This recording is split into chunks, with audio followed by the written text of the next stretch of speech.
I call the honourable member for Bowman.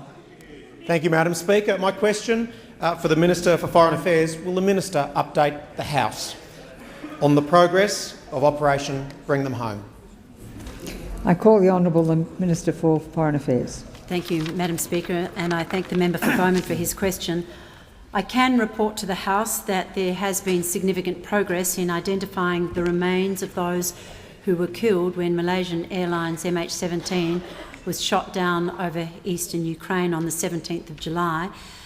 Among the innocent victims, of course, were 38 Australian citizens and residents.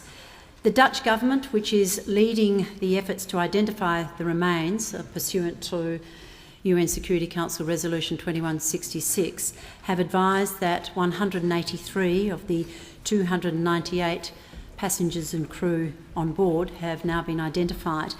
There's also been progress in terms of DNA testing. However, it will be some time before that process is complete, so the whole process of body identification will take weeks, if not months, to complete.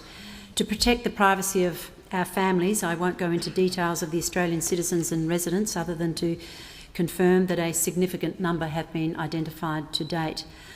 From the start of this tragedy, it has been and continues to be a team effort in our response to the loss and suffering and grief and anguish suffered by the families and friends of those who died.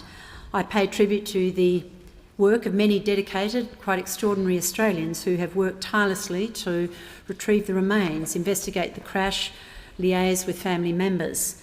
People like former CDF General Angus Houston, our Ambassador in Warsaw Jean Dunn, the AFP Commander Steve Lancaster, who all provided the necessary leadership.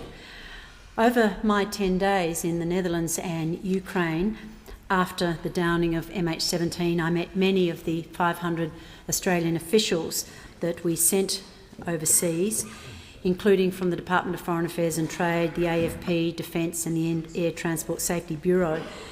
And from the moment we heard the news, Australian officials have been working as consular officials, and our staff continue to provide assistance and comfort and support to the families.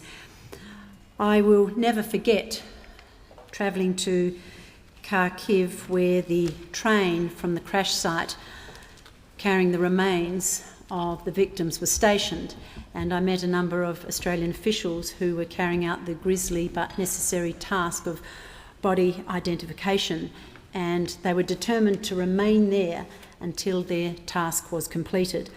We were then able to transport the remains by Australian aircraft to Eindhoven Air Base in the Netherlands, where the body identification work will take place and will continue to take place.